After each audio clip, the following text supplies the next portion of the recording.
1er avril 2010. Ma collaboratrice et amie est victime d'un infarctus par spasme d'une artère coronaire. On lui prescrit alors des statines, un médicament anticholestérol censé la protéger. Progressivement, sa santé va se dégrader. Elle maigrit, ne dort plus, des crampes terribles, des douleurs violentes, une fonte musculaire impressionnante et surtout une immense fatigue qui l'empêche de se lever. Ostéopathe de formation, je passe des nuits entières pour tenter de remonter son énergie, mais cela ne tient pas. Nous ne savons plus que faire, nous craignons parfois le pire.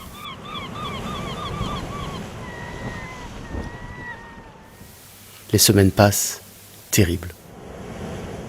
Un jour, par hasard, un ami, le docteur François Lallemand, nous dit d'arrêter immédiatement les statines car c'est la cause de tous les problèmes. Ok, les statines sont stoppées.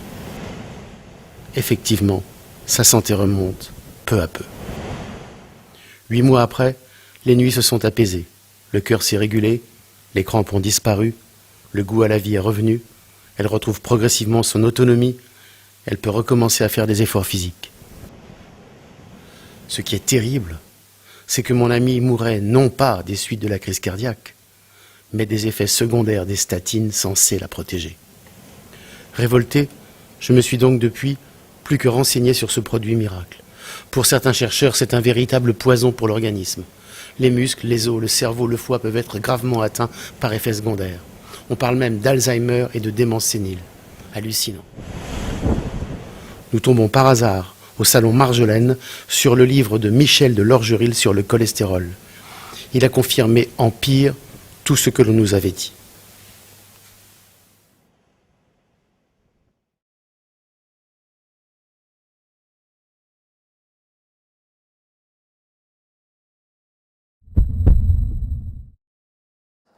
C'est ça qui est important à comprendre, c'est que on est au cœur de, c'est du Molière, hein, c'est Dr Knock, hein, on fabrique artificiellement des gens malades qui ne le sont pas, sur la base de chiffres arbitraires, totalement arbitraires. Mais ça ne veut pas dire que les gens sont en bonne santé. Il y a 150 000 personnes qui décèdent chaque année en France d'un infarctus ou d'un accident vasculaire cérébral. Donc il y a quand même des gens qui sont malades. Et la question, c'est qu'est-ce qu'il faudrait faire pour l'empêcher? Et la question immédiatement qui vient après, c'est est-ce que ce que l'on fait à l'heure actuelle est efficace? Est-ce que ça marche? Est-ce qu'on a des données scientifiques qui permettent de dire voilà exactement ce qu'il faut faire? Et bien, tout le problème est là. Tout le problème est là. Aujourd'hui, on peut dire que la médecine scientifique est totalement au service d'intérêts particuliers, c'est-à-dire de l'intérêt des industriels et de l'agro-business, et par conséquent, elle n'a plus aucune autonomie de raisonnement. Elle fabrique littéralement à la demande des données scientifiques qui sont favorables au business, et non plus à la santé des gens. Et il suffit de prendre un exemple. C'est le Mediator. Voilà donc toute une corporation qui n'a rien dit, qui n'a rien vu, qui n'a pas averti, qui n'a pas alerté, et on a les victimes. Mais encore avec le Mediator, on a une problématique que je qualifierais d'archaïque. C'est-à-dire qu'il n'y avait même pas de science sérieuse derrière les prescriptions du Mediator. C'est-à-dire c'est vraiment un industriel qui a laissé faire plus que construit un raisonnement pour vendre son produit. Avec d'autres médicaments comme les médicaments contre l'hypertension artérielle ou les médicaments contre le cholestérol ou les médicaments contre les taux élevés de glucose, là on est dans d'une toute autre échelle, c'est-à-dire que les industriels et leurs alliés dans les universités, dans les laboratoires de recherche, etc., ont construit littéralement toute une histoire avec une base scientifique qui apparaît sérieuse, qui semble sérieuse. Et ce que nous, on a démontré, c'est que en fait, cette base scientifique, elle n'était absolument pas solide. C'est toute l'affaire du cholestérol et derrière des médicaments anti-cholestérol, d'un point de vue scientifique, ça ne tient pas la route. Nous allons pour commencer nous intéresser à une pilule que vous êtes nombreux à avaler quotidiennement. Des centaines de millions de personnes à travers le monde sont sous statine, comme on dit, pour baisser le taux de cholestérol. C'est la classe de médicaments la plus vendue au monde, celle qui génère les plus gros bénéfices pour l'industrie pharmaceutique. C'est aussi celle qui fait l'objet d'une des plus grosses controverses médicales à l'échelon planétaire. Entre toxicité sous-évaluée et efficacité exagérée, peut-on encore faire confiance aux statines ? Le succès de cette classe de médicaments a pour origine une peur collective du cholestérol, une peur induite et amplifiée par d'habitude. On arrive à une identification de la population par son taux de cholestérol maintenant. Exactement, exactement. Dis-moi ton taux de cholestérol et je vais te dire de quoi tu vas mourir. C'est totalement arbitraire, c'est totalement spectaculaire, c'est marchandisé, ça ne repose sur aucune base scientifique. Il suffirait qu'au niveau d'un ministère, quelque part, d'une haute autorité de santé, et vous avez vu ce que valaient les hautes autorités de santé en France, que ce soit l'AFSA, l'AFSAP et autres autorités de santé, à propos du Mediator. C'est-à-dire ça ne vaut rien. Et encore aujourd'hui, ils ne savent pas comment procéder pour essayer de conseiller la population. Donc là, on est véritablement dans un contexte qui est tellement contaminé qu'on ne sait plus, et les médecins, il faut pas accuser non plus les médecins, parce que le médecin praticien, qui même un spécialiste, il ne sait plus où donner de la tête, il ne comprend plus. Car contrairement à ce que beaucoup de gens pensent, le cholestérol est une molécule vitale.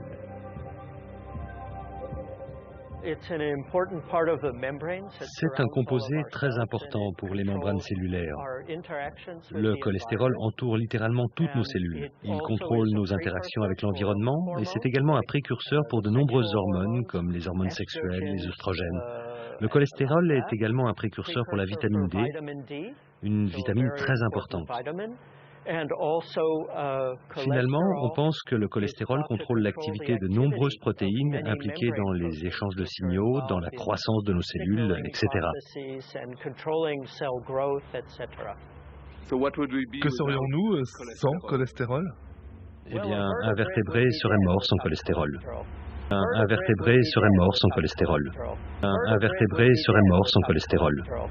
Même un spécialiste, il ne sait plus où donner de la tête, il ne comprend plus. Et donc, il va se référer aux autorités de santé, soi-disant au-dessus des intérêts commerciaux pour sa pratique médicale, et il fait malheureusement pour lui des erreurs, mais bien souvent, pas toujours, mais en 90% des cas, c'est en toute bonne foi. Et donc, le médecin est aussi victime que le patient. Et donc le cas du cholestérol est absolument symptomatique de cette dérive. Je dirais que c'est une véritable maladie qui atteint aujourd'hui et la pratique médicale et les sciences médicales, c'est-à-dire l'expertise. Vis-à-vis des autorités médicales, les médecins ne risquent rien car un médecin est seul responsable du traitement de son patient. Ça, c'est un principe de base de la médecine. Par contre, un patient ou une famille peuvent se retourner contre un médecin en lui disant vous n'avez pas fait correctement votre travail, vous n'avez pas respecté, on va dire, les recommandations générales de telle société savante, vous ne connaissez pas votre métier, vous faites mal votre métier. Alors, il y a quelques années, c'était effectivement quelque chose que l'on pouvait craindre, mais aujourd'hui, il y a suffisamment de contestations dans la société, y compris par exemple les livres que j'écris ou les conférences que je donne, qui donnent la possibilité aux médecins de retrouver leur liberté, à condition qu'ils connaissent le problème, c'est-à-dire à condition qu'ils disent voilà, la société savante me dit que je dois faire ça, je le sais, mais je ne le fais pas parce que j'ai tel argument. Ce patient ne convient pas, le médicament que l'on me donne, que l'on me dit de donner, je ne le veux pas, ou bien je ne reconnais pas comme valides les recommandations officielles de ces conférences de consensus, qui d'ailleurs sont extrêmement critiquées aujourd'hui de tous les côtés, parce qu'on sait que les membres de ces conférences de consensus ont des conflits d'intérêts, déclarés ou pas, et que par conséquent, en fait, ils travaillent pour le business. Alors, si on me demande que faire face à un cholestérol élevé, je vous réponds la chose suivante. Un individu, ce n'est pas un chiffre, et encore moins un dosage biologique. Un individu, c'est un tout. Certains ont un cholestérol élevé en étant en très bonne santé, D'autres ont un cholestérol bas en étant en mauvaise santé. Donc le curseur cholestérol peut varier d'un individu à l'autre en fonction d'une multitude de facteurs, notamment des facteurs génétiques ou des facteurs du mode de vie, la manière dont on mange, etc. Donc le cholestérol en lui-même, c'est un indicateur d'un mode de vie, mais c'est un très mauvais indicateur du risque de faire un infarctus ou un accident vasculaire cérébral, surtout d'ailleurs de l'accident vasculaire cérébral.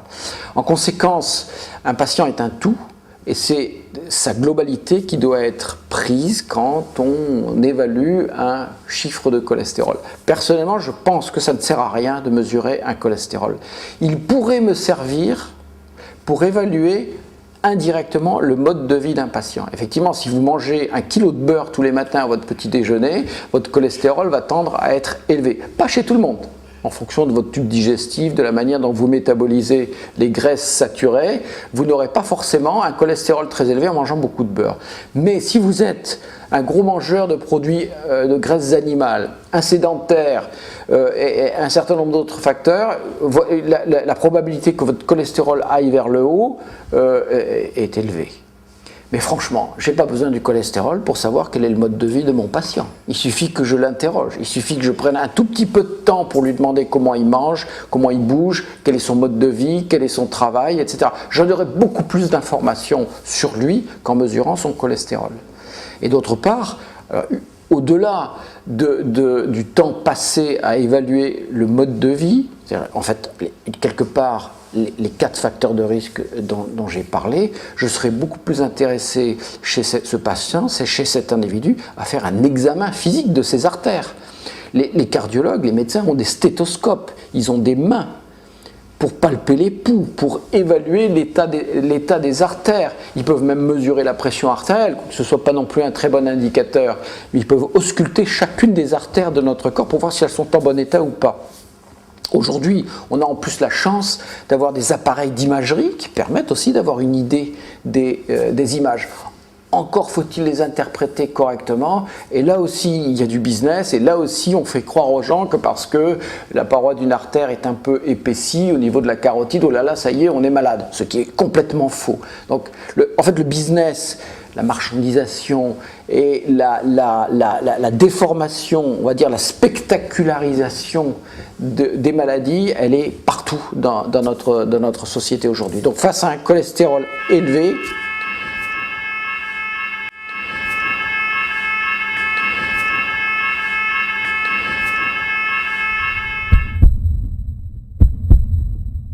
c'est pas le stress lui-même, ni même la gestion du stress, indirectement peut-être, mais vous avez un problème au boulot.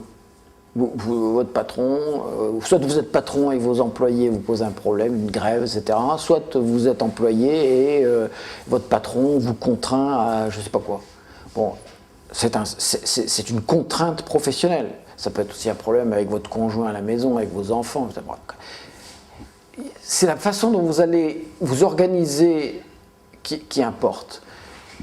Si vous rentrez à la maison complètement, découragé, que vous foutez devant la télé, que vous passez 4 heures d'affilée devant la télé en mangeant du chocolat, en fumant des cigarettes, vous voyez que c'est le début de la fin. Là, vous allez droit aux ennuis. Par contre, si, face à l'adversité, je puis dire, vous vous dites, je mets des baskets et puis je vais faire un jogging, ou bien je mets mon casque et je vais faire du vélo, une promenade, ou bien je vais au ciné, je ne sais pas quoi, ou bien je vais boire un coup avec des copains, ou bien, vous voyez, la façon dont vous allez vous organiser pour dépasser cette phase difficile, et les phases difficiles, ça n'arrête pas dans la vie de quelqu'un, c'est la façon dont vous allez vous débarrasser de vos ennuis qui comptent, et pas l'ennui lui-même. Et donc à ce moment-là, on revient aux 4 facteurs fondamentaux, c'est-à-dire comment vous allez vous nourrir, comment vous allez bouger votre corps. C'est très très important. C'est pas tellement bouger pour bouger, c'est parce que quand vous bougez, vous entraînez un certain nombre de tissus de votre organisme à devenir résistants au manque d'oxygène, résistants à toutes sortes de poisons. C'est vrai pour le cœur lui-même, mais c'est vrai aussi pour la paroi interne des artères. Les médecins ou ceux qui font de la prévention, ils parlent tout le temps du cholestérol, mais en fait, ça n'a aucune importance. Aucune importance. Ce qui compte, c'est l'endothélium, c'est-à-dire la surface interne des artères qui produit des substances qui sont anti-caillots, anti-thrombotiques. Donc c'est bien ça. C'est l'altération de l'artère qui est importante et non le taux de cholestérol. Cette altération peut être anatomique ou fonctionnelle. Essayons d'y voir plus clair. Une artère est formée de 3 couches cellulaires, l'adventice, qui nourrit la paroi, la média, constituée de cellules musculaires, et l'endothélium, constitué de cellules qui tapissent la paroi interne de l'artère. L'endothélium empêche le sang de coaguler car il produit des substances antiplaquettaires en permanence. En cas d'altération mineure de l'endothélium, les plaquettes se précipitent sur la lésion pour la réparer en formant un amas qui souvent n'est pas solide et qui peut se désagréger en quelques secondes.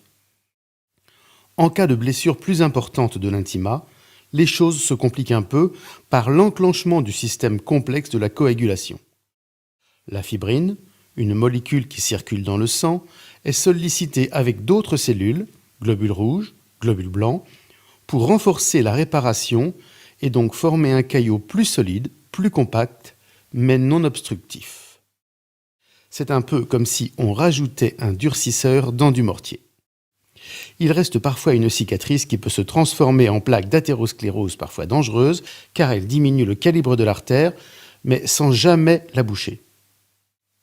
Pour expliquer l'oblitération totale de l'artère, 2 théories dites alternatives à celle du « cholestérol responsable de tout » sont retenues par Michel de Lorgeril. La première, les caillots, après s'être incrustés dans la paroi de l'artère, le processus de réparation et de cicatrisation continuant à agir, la sclérose prolifère comme une tumeur bénigne et le calibre de l'artère se réduit dangereusement. Pour la deuxième théorie, la simple dysfonction de l'endothélium va déclencher la migration des cellules musculaires lisses qui prolifèrent comme des cellules tumorales bénignes et vont diminuer le calibre de l'artère. Remarquons qu'il n'est toujours pas question de cholestérol pour expliquer le problème. Mais pourquoi une artère se blesse ou s'altère ? De nombreux facteurs y contribuent. Le monoxyde de carbone, de la fumée du tabac, les petites particules de diesel et bien d'autres facteurs, comme dans le cas de ma compagne qui ne fumait pas et avait une hygiène alimentaire parfaite, des amibes qui s'étaient accrochées à l'artère et l'avaient griffée et donc altérée avec les conséquences que l'on sait. Certains cardiologues montrent que 2/3 des AVC ou crises cardiaques ont pour origine une infestation amibienne. Mais c'est une autre histoire. Beaucoup plus que de cholestérol, il faudrait parler d'oxyde nitrique, il faudrait parler de prostacycline, etc. Ça, ce sont des substances importantes et pour que nos cellules soient capables de les fabriquer au bon moment et en quantité suffisante, alors il faut protéger ces cellules. Donc il faut protéger son endothélium. Pour protéger son endothélium, il ne faut pas l'empoisonner. Par exemple, le fumeur avec son monoxyde de carbone, ça c'est vraiment un poison de l'endothélium. Mais l'exercice physique, faire travailler ces artères, c'est comme si vous les entraîniez à des épreuves qui peuvent venir ultérieurement. Avoir des bons muscles capables de travailler, c'est une économie considérable pour le cœur. Je l'explique dans le livre, en fait c'est une machine cœur-muscle. C'est un peu comme une voiture avec son moteur et puis le poids de la voiture. Si le moteur fonctionne bien, on va passer les côtes, on n'aura pas de problème. Par contre, s'il y a 2 cylindres sur 4 qui ne fonctionnent pas, alors ce qui fait que notre système cœur-muscle est bon, c'est qu'il faut l'entraîner. Et donc il faut du muscle. Et vous allez protéger votre cœur en ayant des bons muscles, paradoxalement. L'eau, l'hydratation et la déshydratation, surtout la déshydratation, est-ce que ça peut entraîner une crise cardiaque ? Non, je crois pas. Je crois pas, parce qu'on a des systèmes de régulation qui nous permettent de boire en fonction de nos besoins. Mais c'est vrai, inversement, que, et là on revient au problème de toxicité, plus vous buvez, plus vous vous diluez, plus vous urinez, et plus vous allez éliminer vite un certain nombre de substances qui de toute manière vont passer par les voies urinaires pour être éliminées. Et ça, c'est vraiment très important, une substance déterminée que vous avez absorbée par mégarde dans votre alimentation ou en respirant, etc., et que vous éliminez dans les urines. Si vous avez très peu d'urine très concentrée, cette substance-là va être toxique pour votre arbre urinaire, pour votre vessie. Alors que si vous buvez beaucoup, la même substance diluée dans un grand volume ne sera pas toxique. Donc il faut boire beaucoup. Est-ce que le cholestérol a un rôle bénéfique ? Bien sûr, bien sûr, bien sûr. Le cholestérol, c'est une molécule indispensable à nos cellules. C'est la molécule la plus importante des parois cellulaires, des membranes cellulaires. C'est le cholestérol qui fait la rigidité et c'est le cholestérol qui détermine dans les parois cellulaires des zones qu'on appelle des radeaux sur lesquels viennent s'accrocher les protéines qui permettent de communiquer entre les cellules et qui permettent que la cellule communique avec son extérieur. Donc dès que l'on donne des médicaments qui perturbent le métabolisme du cholestérol dans les cellules, on perturbe la communication entre les cellules. Donc c'est vraiment une très très mauvaise idée. D'autre part, le cholestérol, c'est le substrat d'un certain nombre de substances qui sont indispensables à la vie. Quand je dis indispensables à la vie, par exemple, le cholestérol, c'est le substrat pour fabriquer les hormones du stress.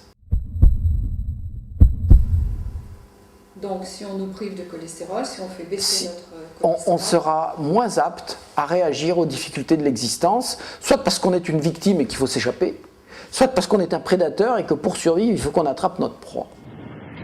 Sans compter que d'autres effets secondaires peuvent aussi se manifester avec le temps. Certains suspectent même des problèmes cognitifs, des problèmes sexuels et des cancers.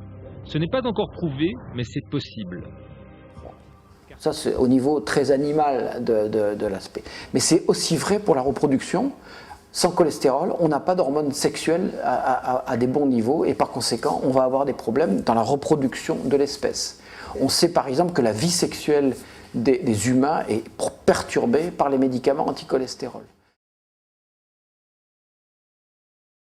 Et on le voit, quelque chose que l'on voit très très bien chez les êtres humains, c'est ce qui se passe au moment, par exemple, je vais prendre un exemple, on pourrait prendre les hommes, je vais prendre les femmes, au moment de la ménopause. Au moment de la ménopause, il se passe plusieurs phénomènes. Le premier, c'est évidemment que les ovaires cessent de produire des hormones femelles, des hormones sexuelles. Le deuxième phénomène, c'est que le cholestérol augmente. Et le troisième phénomène, c'est que le risque d'infarctus et d'accident vasculaire cérébral augmente chez la femme à la ménopause. Et on a longtemps pensé que cette augmentation du risque était due à l'augmentation du cholestérol. Alors, est-ce que cette augmentation du cholestérol chez la femme au moment de la ménopause est physiologique? La réponse est oui. Si vous manquez d'hormones sexuelles parce que l'ovaire n'en fabrique plus, tous les organes qui manquent de ces hormones envoient un message au cerveau en lui disant « il faut fabriquer plus d'hormones ». Pour fabriquer plus d'hormones, il faut le substrat. Donc le cerveau dit au foie, qui est le producteur de cholestérol dans nos organes, d'envoyer du cholestérol aux organes et notamment aux ovaires. Et c'est pour ça que le cholestérol augmente dans notre sang. Alors vous allez me dire, bon, qu'est-ce qui se passe si on donne des hormones de manière artificielle, traitement substitutif hormonal?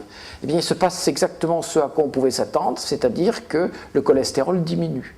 D'abord, la femme se sent bien mieux, etc., puisqu'elle a ses hormones, mais comme on pouvait s'y attendre, le cholestérol diminue. On pourrait s'attendre à ce moment-là, puisque le cholestérol diminue, que le risque d'infarctus diminue aussi. Eh bien, il se passe le contraire.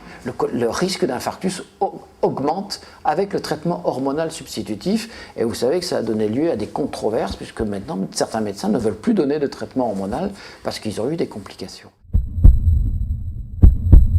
Et chez les hommes, c'est la même chose. C'est la testostérone qui diminue en prenant de l'âge. Bon, c'est un phénomène beaucoup plus progressif que la ménopause, qui est assez brutal. Et dans le même temps, le cholestérol augmente chez les hommes en prenant de l'âge, et leur risque d'infarctus augmente. On aurait pu penser que c'était l'augmentation du cholestérol due au déficit en testostérone qui augmentait le risque d'infarctus. Alors certains ont donné des hormones à testostérone. On met des gels comme ça chez des gens. Okay. Qu'est-ce qui s'est passé? Le cholestérol diminue et le risque d'infarctus, il augmente. Et on a même fait des études double aveugle randomisées, notamment aux États-Unis, financées par le ministère de la Santé américain, qui a dû être arrêté au bout d'une année, tellement il y avait de complications cardiovasculaires chez les gens auxquels on donnait de la testostérone. Voilà, c'est l'exemple absolument typique qui démontre l'innocence du cholestérol. Vous le diminuez avec un traitement hormonal et le risque d'infarctus augmente. C'est exactement le contraire de ce que dit la mauvaise théorie. Abaisser son cholestérol, c'est abaisser sa libido. On a publié un livre électronique pour montrer ça, tout à fait. À un moment déterminé, les vendeurs de statines ont essayé de vendre le contraire, mais c'est évident que non seulement le cholestérol est important pour produire les hormones sexuelles, qui sont indispensables pour la libido ou l'activité sexuelle elle-même, chez l'homme l'érection et chez la femme au moins le désir, mais en plus le cholestérol est indispensable, comme je vous disais, au radeau lipidique qui se trouve notamment dans les neurones, et c'est dans ces neurones-là, et je vous ai expliqué tout à l'heure qu'il y avait des récepteurs, que c'était là que se mettaient les récepteurs. Or les récepteurs à la sérotonine, ils viennent justement s'accrocher sur les radeaux lipidiques riches en cholestérol, et les récepteurs à la sérotonine, ils marchent mal si vous donnez des médicaments anti-cholestérol, et non seulement vous avez plus de dépression, plus de suicides chez les gens qui ont un cholestérol bas ou un cholestérol abaissé, mais en plus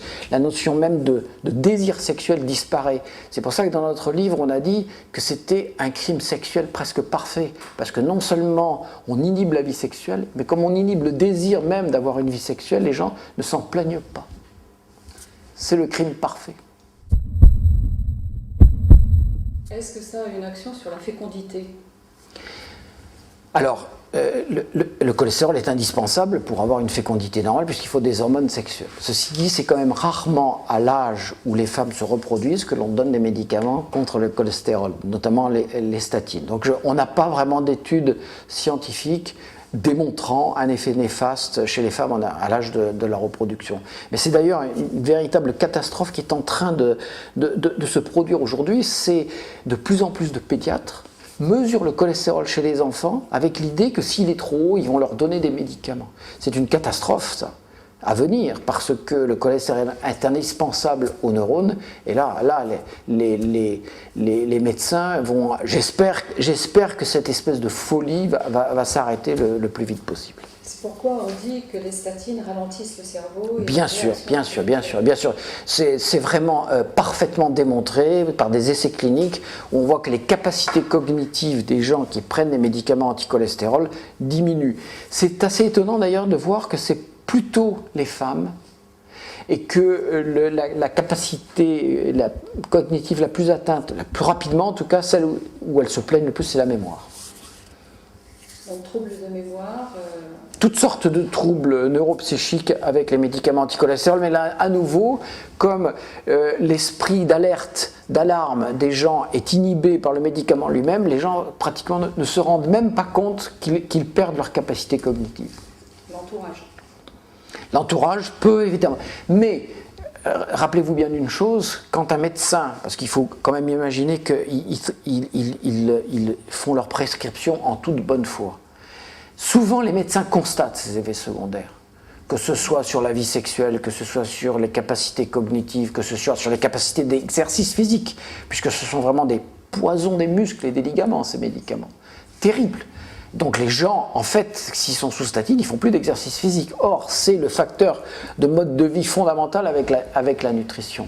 Mais souvent, les médecins ont tendance à dire, écoutez, je vous les donne parce qu'ils vous sauvent la vie.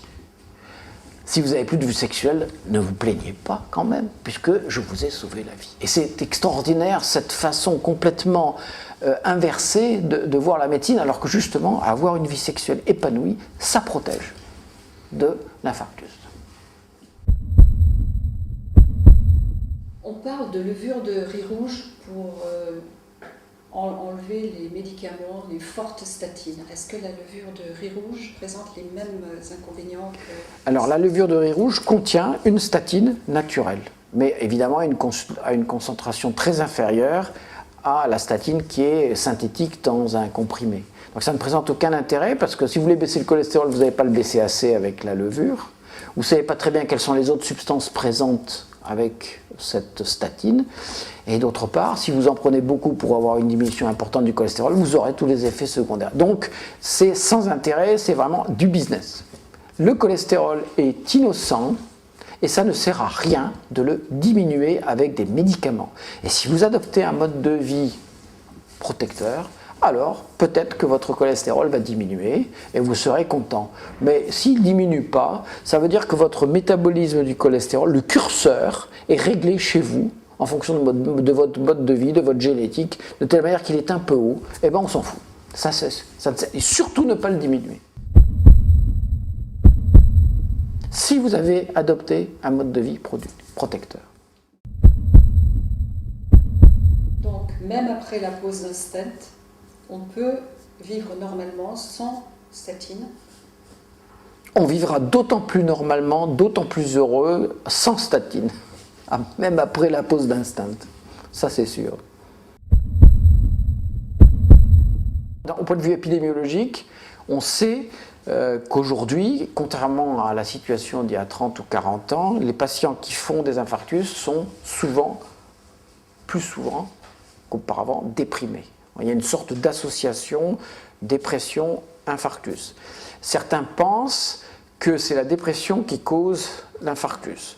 D'autres pensent que c'est l'infarctus qui va provoquer la dépression. Mais souvent, le syndrome dépressif existe avant l'infarctus. Et c'est vrai qu'avoir un infarctus, ça ne va pas guérir une dépression. C'est plutôt un événement traumatisant de la vie. Alors, en fait, c'est une association que je qualifierais de, non pas de fortuite, mais qui est dû à nouveau au mode de vie. Le même mode de vie qui va vous conduire à l'infarctus, c'est un mode de vie, absence d'exercice physique, nutrition malsaine, intoxication, incapacité à surmonter les difficultés, mais c'est la définition de la dépression, toutes ces modalités du mode de vie vont aussi vous précipiter vers la dépression. Et donc c'est un peu comme le diabète, ce sont des maladies, elles sont pas, il n'y a pas de chaîne de causalité, elles sont associées souvent chez les mêmes individus parce que ce sont les mêmes modes de vie qui provoquent les mêmes altérations de l'état de santé. Et malheureusement, quand on donne une statine, on va faire deux choses. Un, on va augmenter le risque de diabète. On peut estimer aujourd'hui que la prise de statine chez les millions de Français qui en prennent crée de toutes pièces des nouveaux diabètes chez à peu près 10 000 personnes par an en France. Et les statines aussi vont favoriser ou vont amplifier les syndromes dépressifs. Tout ça en favorisant aussi les cancers et en n'ayant absolument aucun effet protecteur sur les maladies cardiovasculaires. Franchement, continuer à donner des statines aujourd'hui, c'est presque, d'un point de vue scientifique, d'un point de vue rationnel, c'est absurde. Les étrols, c'est un plus ou moins nouveau médicament qui a été mis sur le marché avec comme fenêtre d'indication les gens qui soit ne supportent pas les statines, soit ne supportent pas les fibrates, soit lorsqu'on leur a donné un fibrate, une statine, n'arrivent pas à diminuer assez leur cholestérol. Et comme certains médecins prétendent que le bon cholestérol, c'est le cholestérol qu'ont les fœtus, vous voyez un peu ce que certains arrivent à dire, c'est-à-dire 0,3 g par litre, alors plus c'est bas et mieux c'est, et donc ça c'est le créneau, si je puis dire, de l'ézetimibe. Pourtant, quand on regarde les études scientifiques publiées aujourd'hui, il n'y en a aucune, strictement aucune, qui ait montré un effet bénéfique de ce médicament. Aucune. Théoriquement, si on se réfère à la règle dite d'or de la médecine scientifique, ce médicament ne devrait pas être sur le marché. Il devrait être retiré du marché immédiatement, puisqu'on n'a aucune étude qui justifie sa présence sur le marché. D'autant plus qu'il y a des effets secondaires, certaines études ayant montré une augmentation très nette du risque de cancer avec ce type de médicament. Donc, et surtout quand ils sont associés aux statines. Donc c'est vraiment un médicament à éviter à tout prix. C'est d'ailleurs la même chose avec les fibrates. Les fibrates, c'est un peu les médiators du cholestérol. On n'a aucune étude aujourd'hui montrant que c'est un effet bénéfique en termes de mortalité cardiovasculaire, d'infarctus ou d'accident vasculaire cérébral, que c'est un effet bénéfique dans une quelconque population. Les normes en médecine ont toutes baissé, que ce soit la pression artérielle, le glucose dans le sang, le poids, l'indice de masse corporelle, le cholestérol, tout a baissé parce que des sociétés savantes, je mets savantes entre guillemets, se sont réunies en général sous l'égide d'intérêts commerciaux, c'est-à-dire de l'industrie pharmaceutique ou l'industrie agroalimentaire qui joue un rôle très important, hein, Unilever, Danone, etc. Ça joue un rôle très important aussi sur la santé, hein, ce sont des acteurs absolument fondamentaux. Eh bien, ils ont décidé que plus les normes étaient basses et plus les gens devaient intervenir, soit en achetant des aliments particuliers, une margarine ou un yaourt enrichi en phytostérol, ou bien prendre carrément un médicament. Et c'est cette tendance-là qui fait qu'on a baissé les normes progressivement, des grands savants, des grands universitaires, des experts, des chercheurs se sont réunis, et puis ils ont dit le mieux c'est d'être en fait toujours seulement le même raisonnement, le plus bas possible. Et pour être le plus bas possible, même un mode de vie extrêmement sain, on n'y arrive pas, et inéluctablement, il faut prendre un médicament. On y arrive quasi inéluctablement. On est au cœur, c'est du Molière, hein, c'est Dr Knock, hein, on fabrique artificiellement des gens malades qui ne le sont pas, sur la base de chiffres arbitraires. Totalement arbitraire. Ce sont des paramètres qu'on a transformés en normes. On n'est pas encore dans la maladie là. En fait, on traite des chiffres, on ne traite pas des malades. En fait, on traite des chiffres, on ne traite pas des malades. En fait, on traite des chiffres, on ne traite pas des malades. En fait, on traite des chiffres, on traite des chiffres. En fait, on traite des chiffres, on traite des chiffres.